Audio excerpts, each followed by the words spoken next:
Γεια, είμαι η Έλενα. Το Revenge Shift αφηγείται ιστορίες που δεν θα ξεχάσετε. Εγγραφείτε αν είστε έτοιμοι. Ας ξεκινήσουμε. Το δείπνο της πρόβας ήταν στο Γίλαρτ. Ένα μέρος όπου ακόμη και τα ποτήρια νερού κόστιζαν περισσότερο από τη μηνιαία πληρωμή του αυτοκινήτου της αδερφής μου. Λευκά τραπεζομάντιλα, κρυστάλλινοι πολυέλαιοι, η οικογένεια του αραβωνιαστικιού μου, του Μάρκους, να φαίνεται κομψή και τέλεια στη μία πλευρά του δωματίου. Η οικογένειά μου να φαίνεται όλο και πιο άβολα στην άλλη.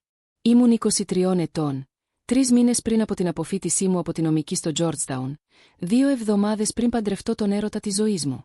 Θα έπρεπε να ήμουν ευτυχισμένη. Αντίθετα, παρακολουθούσα τη μητέρα μου να ψιθυρίζει επειγόντως την αδερφή μου, την Τίφανη, απέναντι από το τραπέζι. Και οι δύο με κοιτούσαν με βλέμματα που είχα μάθει να αναγνωρίζω εδώ και 23 χρόνια. Το Σιέρα προκαλεί ξανά προβλήματα. Κοίτα. Το πρόβλημα προφανώς ήταν ότι ο Μάρκους και εγώ είχαμε αποφασίσει να ζήσουμε στο σπίτι μου μετά το γάμο αντί να νοικιάσουμε διαμέρισμα. Η μητέρα μου έκανε παθητικά επιθετικά σχόλια γι' αυτό εδώ και εβδομάδες. Είναι στην πραγματικότητα το σπίτι του Ντέιβιντ, όχι το δικό σου, είχε πει την περασμένη Κυριακή. Φέρεσαι πολύ αλαζονικά που το ισχυρίζεσαι έτσι. Είναι το σπίτι της οικογένειας, είχε προσθέσει η Τίφανη λιμάροντας τα νύχια της. Δεν μπορείς να τους διώξεις όλους επειδή παντρεύεσαι. Δεν είχα διώξει κανέναν. Η μητέρα μου και η Τίφανη είχαν μετακομίσει σε μια μεζονέτα στο Τσέβι Τσέις πριν από 6 χρόνια, αμέσως μετά το διαζύγιό της από τον πατέρα μου. Το σπίτι στην Μπεθέσντα ήταν σχεδόν άδειο από τότε, με εμένα να μένω εκεί κατά τη διάρκεια των διακοπών του πανεπιστημίου και τον πατέρα μου να μένει εκεί περιστασιακά όταν δούλευε αργά. Αλλά είχα μάθει εδώ και πολύ καιρό να μην μαλώνω με τη μητέρα μου για την πραγματικότητα. Είχε τη δική της εκδοχή των γεγονότων και τα γεγονότα δεν είχαν ιδιαίτερη σημασία. Ο Μάρκους έσκυψε, το χέρι του ζεστό στο γόνατό μου κάτω από το τραπέζι. Είσαι καλά. Έχεις αυτό το βλέμμα. Τι βλέμμα? Αυτό που έχεις όταν η οικογένειά σου είναι άθλια. Σταμάτησε, ψάχνοντας για μια διπλωματική λέξη. Χαμογέλασε. Σκόπευα να πω προκλητικό, αλλά σίγουρα. Τότε ήταν που έφτασε ο δικαστής Μόρισον. Είχα γνωρίσει τον δικαστή Μόρισον ακριβώς μία φορά στο πάρτι του γραφείου του πατέρα μου πριν από 3 χρόνια. Ήταν ένας από τους παλαιότερους φίλους του πατέρα μου από τη νομική σχολή, ένας ομοσπονδιακός δικαστής με τη φήμη ότι ήταν λαμπρός και εντελώς αδιάφορος. Προφανώς είχε προσκληθεί και στην πρόβα μου. Δείπνο, αν και δεν το είχα καταλάβει μέχρι που πέρασε την πόρτα. Ο πατέρας μου σηκώθηκε αμέσως, σφίγγοντας τον το χέρι, συστήνοντας το στους γονείς του Μάρκους. Ο δικαστής Μόρισον περιπλανήθηκε στο δωμάτιο με την άνετη αυτοπεποίθηση κάποιου που είχε περάσει 40 χρόνια διοικώντας δικαστικές αίθουσες. Και μετά πλησίασε το τραπέζι μας. «Σιέρ», είπε, η φωνή του έφερε εκείνη τη δικαστική εξουσία που έκανε όλους όσους άκουγαν να σωπαίνουν. «Συγχαρητήρια για τον γάμο». «Ευχαριστώ, δικαστή Μόρισον. Και συγχαρητήρια για το σπίτι στην Μπέθεσντα που έχεις από τότε που ήσουν 12 ετών». Χαμογέλασε. «Ο παππούς σου θα ήταν πολύ περήφανος». Το τραπέζι σίγησε εντελώς. Η αδερφή μου, η Τίφανη, η οποία βρισκόταν στη μέση μιας ιστορίας για το Τέσλα του νέου της φίλου, σταμάτησε στη μέση της πρότασης. Το στόμα της έμεινε ανοιχτό. Το πρόσωπο της μητέρας μου έσβησε. Άφησε κάτω το ποτήρι του κρασιού της με ένα χέρι που έτρεμε ελαφρά. Η θεία μου Λίντα, η αδερφή της μητέρας μου, φαινόταν μπερδεμένη. «Ποιο σπίτι?» ψιθύρισε η μητέρα μου μόλις που ακουγόταν. «Ποιο σπίτι?» Σήκωσα το ποτήρι σαμπάνιας μου και ήπια μια αργή, συνειδητή γουλιά. Οι φυσαλίδες ένιωθαν αιχμηρές στη γλώσσα μου. Δεν είπα τίποτα. Ο δικαστής Μόρισον τράβηξε την καρέκλα δίπλα στον πατέρα μου και κάθισε εντελώς αδιάφορος για τη βόμβα που μόλις έριξε. Αμετάκλητη εμπιστοσύνη. «Ο παππούς σου ήταν πολύ σοφός που το έστησε έτσι. Βοήθησα τον Ντέιβιντ να το συντάξει. Μάλιστα, φρόντισα να είναι εντελώς αεροστεγές. Ο πατέρας μου, προς τιμήν του, είχε το πρόσωπο του δικηγόρου του στραμμένο, εντελώς ουδέτερο, χωρίς να αποκαλύπτει τίποτα. Αλλά μπορούσα να δω το παραμικρό χαμόγελο στην άκρη του στόματός του. «Ντέιβιντ», είπε η μητέρα μου, με τη φωνή της φυγμένη και ψηλή. «Γιατί πράγμα μιλάει?» Ο δικαστής Μόρισον φάνηκε έκπληκτος. Δεν είπε στην Πατρίσια για την εμπιστοσύνη. «Η εμπιστοσύνη ήταν δουλειά της Ιέρα», είπε ήρεμα ο πατέρας μου. «Όχι της Πατρίσια». «Περίμενε», είπε η Τίφανη με τσιριχτή φωνή. «Η Σιέρα είναι ιδιοκτήτρια του σπιτιού στην Μπεθέσντα. Το σπίτι μας. Δεν είναι δικό σου εδώ και 11 χρόνια». Ο δικαστής Μόρισον είπε, «Πραγματικότητα. Είναι το σπίτι της Ιέρα από τότε που ήταν 12 ετών. Εσύ και η μητέρα σου ήσασταν υπό όρους κάτοικοι μέχρι που σταμάτησε να κοιτάζει τον πατέρα μου. Πότε έληξαν τα δικαιώματα διαμονής της Πατρίσια? Πριν από 6 χρόνια. 6 χρόνια και 4 μήνες. Ο πατέρας μου επιβεβαίωσε ότι η μητέρα μου έμοιαζε να αρρωσταίνει. Αυτό είναι τρελό. Αυτό είναι το σπίτι μου. Έζησα εκεί για 20 χρόνια. Το διακόσμησα. Μεγάλωσα τα παιδιά μου εκεί. Εσύ έζησες εκεί, διόρθωσε απαλά ο δικαστής Μόρισον, ως υπό όρους κάτοικος στην ιδιοκτησία της κόρης σου. Το σπίτι μεταφέρθηκε σε ένα αμετάκλητο καταπίστευμα με τη Σιέρα ως τον κύριο δικαιούχο όταν πέθανε ο παππούς της. Η διαμονή σου εξαρτιόταν από την εκπλήρωση ορισμένων όρων συμπεριφοράς. Ποιες προϋποθέσεις? Ρώτησε η θεία μου Λίντα. Ο πατέρας μου άνοιξε το στόμα του, αλλά ο δικαστής Μόρισον συνέχιζε ήδη. Τυπικές ρήτρες προστασίας για έναν ανήλικο δικαιούχο. Καμία οικονομική κακοποίηση, καμία συναισθηματική κακοποίηση, καμία σωματική κακοποίηση. Κίνδυνο. Το καταπίστευμα είχε σχεδιαστεί για να διασφαλίζει ότι η Σιέρα είχε ασφάλεια ανεξάρτητα από τις οικογενειακές δυναμικές. Η θερμοκρασία στο τραπέζι φαινόταν να πέφτει κατά 20 βαθμούς. Ποτέ δεν κακοποίησα κανέναν, είπε η μητέρα μου. Η φωνή της έτρεμε από αυτό που αναγνώρισα ως ναρκισσιστική οργή που μόλις και μετά βία συγκρατήθηκε. Αυτό είναι παράλογο. Η Σιέρα ήταν πάντα δραματική, πάντα επινοούσε πράγματα. Πατρίσια, είπε σιγά ο πατέρας μου. Μην το κάνεις. Αλλά η μητέρα μου τώρα άρχιζε να νιώθει άβολα. Η φωνή της δυνάμωνε, το πρόσωπό της κοκκίνιζε. Δηλητηριάζεις την ίδια μου την κόρη εναντίον μου. Τη μετέτρεψε σε αυτό το τεκμηριωμένο κακομαθημένο παιδί που νομίζει ότι της ανήκουν τα πάντα. Τα κατέχει, είπε ο δικαστής Μόρισον, η δικαστική του φωνή διαπερνούσε το παραλήρημά της σαν μαχαίρι. Νομικά και διφορούμενα. Τα έγγραφα του καταπιστεύματος έχουν κατατεθεί στην κομιτεία. Το συμβόλαιο είναι στο όνομα του καταπιστεύματος με τη Σιέρα ως δικαιούχο. Δεν είναι συζήτηση, Πατρίσια.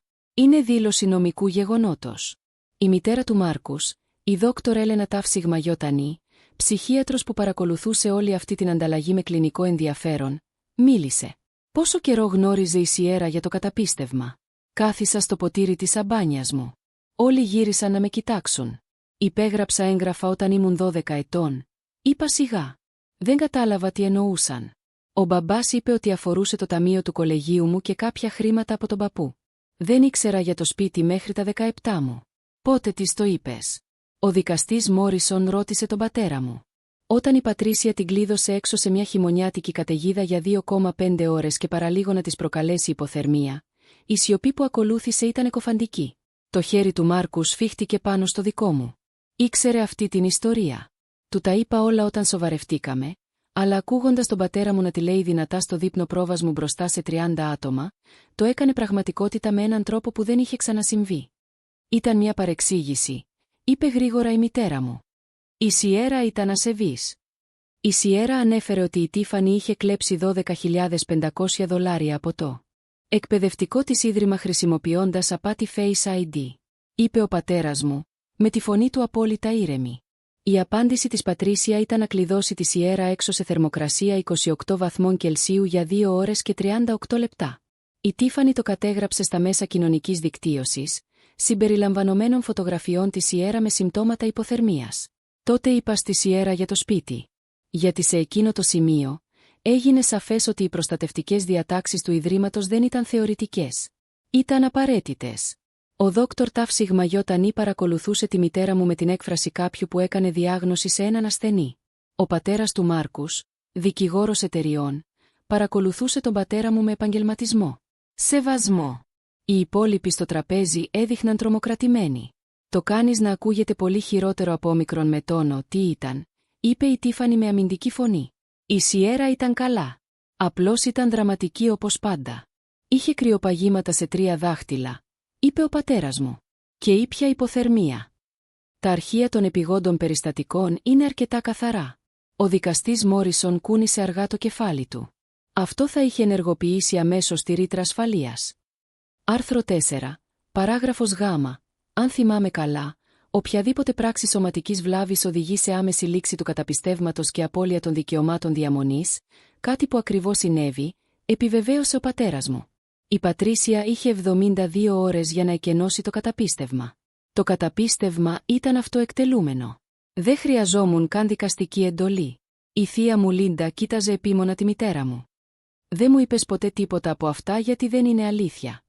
Η φωνή της μητέρας μου γινόταν τσιριχτή. Η Σιέρα πάντα παριστάνει τον εαυτό της ως θύμα. Είναι χειριστική. Έστρεψε τον Ντέιβιντ εναντίον μου. Έστρεψε όλη την οικογένεια εναντίον μου. «Μαμά», είπα ήσυχα. «Σταμάτα. Μη μου λες να σταματήσω. Αυτό ακριβώς ήθελες. Έτσι δεν είναι. Για να με ταπεινώσεις το γάμο σου. Για να βεβαιωθείς ότι όλοι γνωρίζουν τι απέσια μητέρα υποτίθεται ότι είμαι. Ή πια άλλη μια γουλιά σαμπάνια». Δεν είπα τίποτα. Ο δικαστής Μόρισον το είπε. Πρέπει να του το είπες κι εσύ. Δεν ήξερα ότι ο δικαστής Μόρισον θα ερχόταν στο δείπνο της πρόβας μου. Είπα ήρεμα. Δεν του έχω μιλήσει από το χριστουγεννιάτικο πάρτι του μπαμπά πριν από 3 χρόνια. Δεν είναι κάποια συνωμοσία. Μαμά. Απλώς η αλήθεια αποκαλύπτεται. Η αλήθεια αποκαλύπτεται εδώ και πολύ καιρό. Στην πραγματικότητα, ολόκληρη η ιστορία αποκαλύφθηκε την επόμενη ώρα, κομμάτι-κομμάτι, καθώς ο πατέρας μου και ο δικαστής Μόρισον απαντούσαν σε ερωτήσεις των γονιών του Μάρκους και των άλλων καλεσμένων που είχαν ακούσει αρκετά για να ανησυχήσουν. Ο παππούς μου, όπως αποδείχθηκε, ανησυχούσε για τη μητέρα μου εδώ και χρόνια. Την παρακολουθούσε να ευνοεί την Τίφανη αντί για μένα από τότε που ήμασταν παιδιά. Την παρακολουθούσε να χρησιμοποιεί τα χρήματα ως όπλο, να τα κρατάει από μένα ενώ τα ξοδεύει σπαταλώντας τα στην Τίφανη. Την παρακολουθούσε να υποτιμά τα επιτεύγματά μου ενώ γιόρταζε τη μετριότητα της Τίφανη. Όταν πέθανε και άφησε τον πατέρα μου στο σπίτι, είχε συμπεριλάβει συγκεκριμένες οδηγίες. Να το βάλω σε καταπίστευμα για τη Σιέρα. Να το κάνω αμετάκλητο. Να συμπεριλάβω ρήτρες προστασίας. Να βεβαιωθώ ότι η Πατρίσια δεν μπορεί να το αγγίξει, να το πουλήσει ή να το χρησιμοποιήσει ως μοχλό πίεσης. Ο πατέρας μου είχε κάνει ακριβώς αυτό. Το καταπίστευμα ιδρύθηκε όταν ήμουν 12 ετών, χρηματοδοτούμενο από το σπίτι και ένα ταμείο εκπαίδευσης. Η μητέρα μου είχε τη δυνατότητα να συνεχίσει να ζει εκεί ως υπόωρους κάτοικος, εφόσον πληρούσε τα βασικά πρότυπα φροντίδας για μένα. Πρότυπα που προφανώς μετά βίας πληρούσε για χρόνια. «Καταγράψαμε τα πάντα», είπε ήσυχα ο πατέρας μου όταν η θεία μου το ρώτησε γιατί δεν είχε πει κάτι νωρίτερα.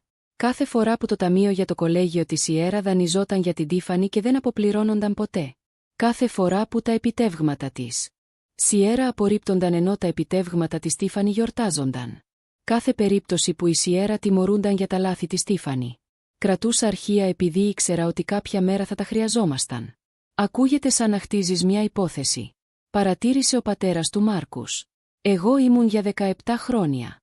Και όταν η Πατρίσια κλείδωσε τη Σιέρα έξω σε υποθερμικές συνθήκες, τελικά είχαμε περάσει το όριο από τη συναισθηματική κακοποίηση στη σωματική απειλή. Τότε ενεργοποίησα τις προστασίες του καταπιστεύματος. Ο δικαστής Μόρισον έγνεψε επιδοκιμαστικά. Έξυπνα. Νομικά ξεκάθαρο.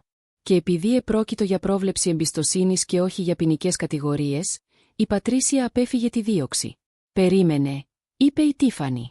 «Θα μπορούσες να είχες συλλάβει τη μητέρα σου για κακούργημα έκθεσης παιδιού σε κίνδυνο».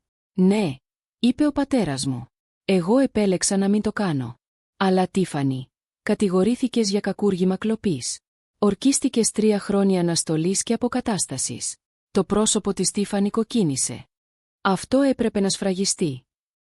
«Σφραγίστηκε από τα δημόσια αρχεία», είπε ο δικαστής Μόρισον.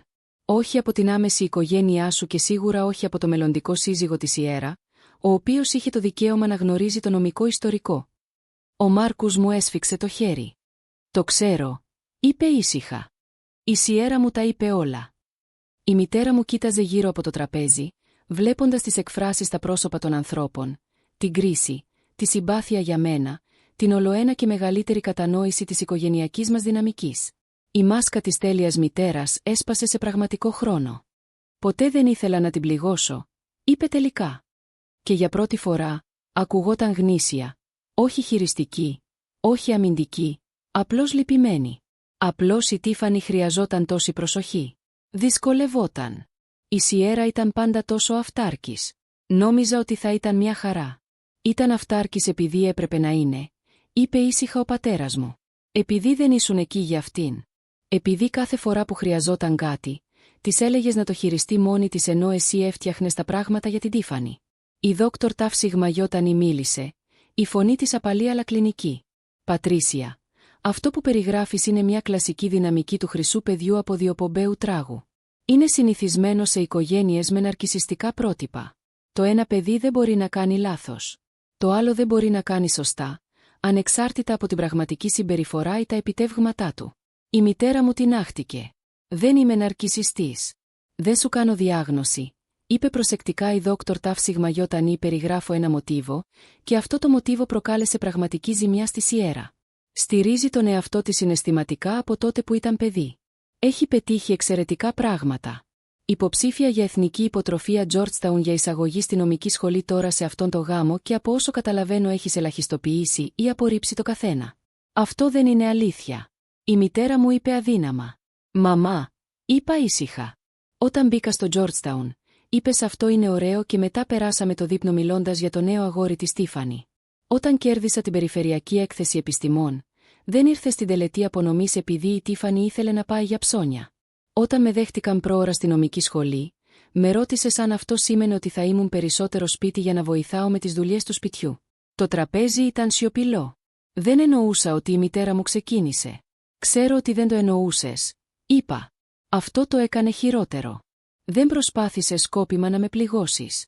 Απλώς δεν με είδες επειδή δεν ήμουν η Τίφανη». Το δείπνο της πρόβας τελείωσε νωρίς. Η μητέρα μου έφυγε κλαίγοντας.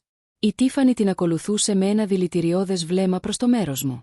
Η θεία μου Λίντα έμεινε πίσω, ζητώντας από τον πατέρα μου αντίγραφα των εγγράφων εμπιστοσύνης επειδή πρέπει να καταλάβω τι πραγματικά συνέβη. Αρκετοί συγγενείς του Μάρκους με πλησίασαν για να μου πούν ότι λυπούνται. Δεν είχαν ιδέα. Χάρηκαν που είχα τώρα το Μάρκους. «Ο δικαστής Μόρισον», μου έσφιξε το χέρι πριν φύγει. «Ο παππούς σου θα ήταν περήφανος για σένα, Σιέρα. Όχι μόνο που επιβίωσες, αλλά και που ευημερούσες. Αυτό το σπίτι είχε σκοπό να σου δώσει ασφάλεια. Χαίρομαι που επιτέλους χρησιμοποιείς το». Αφού έφυγαν όλοι, ο Μάρκους και εγώ σταθήκαμε στην άδεια αίθουσα χορού με τον πατέρα μου. «Λυπάμαι», είπε ήσυχα ο πατέρας μου. «Δεν ήξερα ότι ο Μόρισον θα έφυγε το θέμα της εμπιστοσύνης. Μερικές φορές δεν σκέφτεται πριν μιλήσει». «Δεν πειράζει», είπα. «Και παραδόξως, έτσι έγινε. Έπρεπε τελικά να βγει στην επιφάνεια. Καλύτερα τώρα παρά στο γάμο. Η μητέρα σου θα κάνει το γάμο δύσκολο». «Πάντα θα έκανε το γάμο δύσκολο», είπε ο Μάρκους. «Τουλάχιστον τώρα όλοι ξέρουν γιατί». Ο πατέρας μου με κοίταξε για μια στιγμή. «Ξέρεις ότι το σπίτι είναι ολοκληρωτικά δικό σου. Μπορείς να κάνεις ομικρόν με τόνο, τι θέλεις με αυτό. Πούλησε το, νίκιασέ το, ζήσε σε αυτό. Είναι δική σου απόφαση. Θα ζήσουμε σε αυτό». Είπα ότι ο Μάρκους και εγώ το έχουμε ήδη αποφασίσει. Είναι ένα όμορφο σπίτι και είναι δικό μου. Δεν αφήνω πλέον τα συναισθήματα της μαμάς γι' αυτό να ελέγχουν τις επιλογές μου. Χαμογέλασε. «Ωραία». 3 εβδομάδες αργότερα, ο Μάρκους και εγώ παντρευτήκαμε σε μια μικρή τελετή στο σπίτι της Μπεθέσντα, το σπίτι μου. Η τελετή έγινε στην πίσω αυλή όπου συνήθιζα να κρύβομαι και να διαβάζω όταν τα πράγματα γίνονταν τεταμένα μέσα. Η δεξίωση έγινε στο σαλόνι όπου η μητέρα μου κάποτε με είχε κλειδώσει έξω σε μια καταιγίδα. Η μητέρα μου δεν ήρθε. Η Τίφανη δεν ήρθε. Το μεγαλύτερο μέρος της οικογένειας της μητέρας μου δεν ήρθε, επιλέγοντας την αφήγησή της αντί της αλήθειας. Αλλά ο πατέρας μου ήταν εκεί. Ο δικαστής Μόρισον ήταν εκεί. Η οικογένεια του Μάρκους ήταν εκεί. Και η θεία μου Λίντα ήταν εκεί, έχοντας περάσει τις τελευταίες 3 εβδομάδες διαβάζοντας τα έγγραφα του καταπιστεύματος και συμφιλιώνοντας σιωπηλά αυτά που της είχαν πει για μένα με αυτά που είχαν πραγματικά συμβεί. «Λυπάμαι», είπε κατά τη διάρκεια της δεξίωσης, τραβώντας με στην άκρη. «Πίστευα τη μητέρα σου για χρόνια. Σε νόμιζα δύσκολη. Δεν ήξερα ότι ήταν. Δεν ήξερα. Οι περισσότεροι άνθρωποι δεν το έκαναν». Είπα. «Έτσι λειτουργεί. Ο αποδιοπομπαίος τράγος φαίνεται αχάριστος απ' έξω γιατί κανείς δεν βλέπει τι συμβαίνει μέσα. Για ομικρόν με τόνο, τι αξίζει, το βλέπω τώρα. Αυτό αξίζει πολύ». Χορέψαμε στο σαλόνι. Κόψαμε τούρτα στην κουζίνα, όπου η μητέρα μου έλεγε ότι ήμουν πολύ ευαίσθητη στο θέμα της δίκαιης μεταχείρισης. Βγάλαμε φωτογραφίες στη βεράντα όπου κάποτε είχα παγώσει για 2,5 ώρες, ενώ η οικογένειά μου γελούσε. Το σπίτι ένιωθε διαφορετικό τώρα, πιο ελαφρύ, σαν να κρατούσε την αναπνοή του για χρόνια και τελικά εξέπνευσε. Ο Μάρκους με τράβηξε κοντά του κατά τη διάρκεια του πρώτου μας χορού. «Πώς είναι να είσαι παντρεμένος στο σπίτι σου. Σαν να γυρίζει σπίτι», είπα. «Επιτέλους». 6 μήνες αργότερα, το σπίτι ήταν πλήρως δικό μας. Είχαμε ξαναβάψει την κύρια κρεβατοκάμαρα, είχαμε αντικαταστήσει τα έπιπλα που είχε αφήσει πίσω η μητέρα μου, είχαμε μετατρέψει την παλιά μου κρεβατοκάμαρα σε γραφείο του Μάρκους και το παλιό δωμάτιο της Στίφανη σε βιβλιοθήκη. Το σαλόνι είχε καινούριους καναπέδες. Η κουζίνα είχε καινούριες συσκευές. Κάθε ίχνος της παιδικής μου ηλικίας, εκείνης όπου ήμουν αόρατη και ασήμαντη, είχε αφαιρεθεί προσεκτικά και είχε αντικατασταθεί από τη ζωή μας. Η μητέρα μου είχε προσπαθήσει να επικοινωνήσει μαζί μου 3 φορές. Μία φορά για να ζητήσει συγγνώμη αν σε πλήγωσα. Μία φορά για να με ρωτήσει αν μπορούσε να περάσει να πάρει κάποια πράγματα που άφησα πίσω. Δεν υπήρχε τίποτα. Είχαμε συσκευάσει και στείλει τα πάντα πριν από 6 χρόνια. Μία φορά για να μου πει ότι η Τίφανη ήταν αραβωνιασμένη και ότι θα σήμαινε πολλά αν ερχόσουν στο γάμο της. Είχα απαντήσει μία φορά. Χαίρομαι που η Τίφανη βρήκε κάποιον. Δεν θα παρευρεθώ. Εύχομαι και οι δύο να είστε καλά. Ο πατέρας μου δειπνούσε μαζί μας κάθε Κυριακή.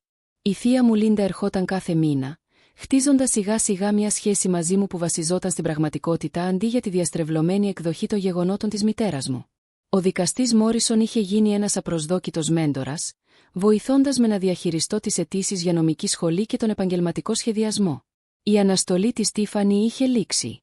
Είχε αποπληρώσει τα $12.500, αν και της χρειάστηκαν 3 ολόκληρα χρόνια, και ο πατέρας μου έπρεπε να κατασχέσει το μισθό της για να το πετύχει. Δούλευε στο λιανικό εμπόριο, ζούσε σε ένα μικρό διαμέρισμα, συνεχίζοντας να δημοσιεύει στο Instagram για επώνυμα είδη που δεν μπορούσε να αντέξει οικονομικά. Κάποια πράγματα δεν άλλαξαν ποτέ. Αλλά εγώ είχα αλλάξει. Είχα σταματήσει να περιμένω να με δει η μητέρα μου. Είχα σταματήσει να προσπαθώ να αποδείξω ότι ήμουν άξια αγάπης. Είχα σταματήσει να δέχομαι ψίχουλα και να το αποκαλώ σχέση. Είχα πλέον ένα σπίτι. Όχι μόνο το φυσικό σπίτι, αν και αυτό είχε σημασία, αλλά ένα πραγματικό σπίτι με τον Μάρκους που με αγαπούσε απόλυτα. Με τον πατέρα μου που με προστάτευε ακόμα και όταν δεν ήξερα ότι χρειαζόμουν προστασία με την οικογένεια που είχα επιλέξει αντί για αυτή στην οποία είχα γεννηθεί. Το σπίτι ήταν ήσυχο τα βράδια τώρα, γαλήνιο. Όταν περπατούσα μέσα από τα δωμάτια, δεν έβλεπα πια την παιδική μου ηλικία. Είδα το μέλλον μου. Και για πρώτη φορά μετά από 23 χρόνια, αυτό το μέλλον ένιωθα σαν να ήταν πραγματικά δικό μου.